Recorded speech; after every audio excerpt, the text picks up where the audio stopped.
The 2017 Genesis G90, new flagship of a new brand, makes me think of Shakespeare.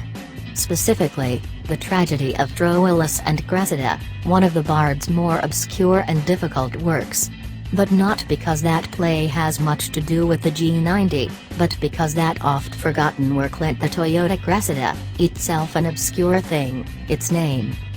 Genesis will craft its luxury brand not only with product, but also with a few customer service pillars that are worth a mention.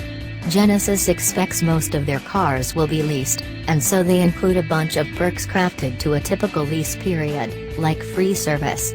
On top of that, all Genesis dealers will offer a valet-style service to pick up your car for maintenance while dropping off a loaner. Other brands and dealerships do this piecemeal, but it will be a brand-wide pillar for Genesis. While the G90 will share its TAL V8 with the G80, both rated at an identical 420 horsepower and 383 pounds-to-foot of torque, it's the six-cylinder where things diverge. The G80 has a carryover 3.8-liter V6, naturally aspirated, which is good for 311 horsepower and 293 pounds-to-foot. The G90 will feature an all-new variant of the Lambda family of engines, a downsized and twin-turbocharged 3.3-liter unit that will deliver 365 horsepower and 376 pounds-to-foot of torque. Unlike the 3.8 or the 5.0-liter V8, which both make peak torque at 5,000 revolutions per minute, the turbocharged 6 in the G90 can deliver maximum grunt from between 1,300 and 4,500 revolutions per minute. For the moment, this engine is exclusive to the G90, and let me say bravo to Genesis and its corporate parent. This is exactly what the G90 needs as a base engine. The naturally aspirated 3.8-liter V6 used in the smaller G80 simply isn't as refined, and needs to work harder, and therefore get harsher, to provide the oomph. The 3.3-liter turbo engine never breaks a sweat, and the torque is delivered in a delightfully linear manner. I didn't drive the V8 on this trip, it's a great engine, but it's not new. Think of the G90 like a sumo wrestler, it's athletic for its size, but it's no gymnast. Aft of either engine is an 8-speed automatic, although the G90 includes paddle shifters. This is an internally developed automatic, not a ZF as you might assume.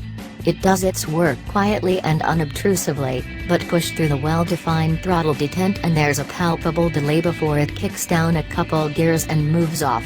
Power is routed either straight to the rear wheels, or to a rear-biased AWD system which is optional on either engine, and one of the few options you can select on any G90, period.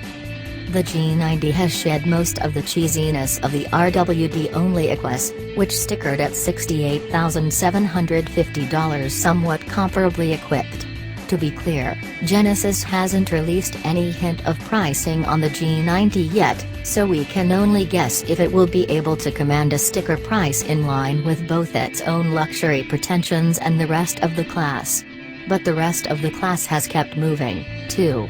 The 740iX Drive is a $85,495 proposition with a 320 horsepower turbo 6, established brand cachet, and innovative materials and tech that the G90 simply can't touch. The Mercedes-Benz S-Class? Right now, it's a McDrop in a segment of supposed equals, with simply stunning interior design and material quality. Like the BMW, it's untouchable. It's the Asian manufacturers that should at least pay attention.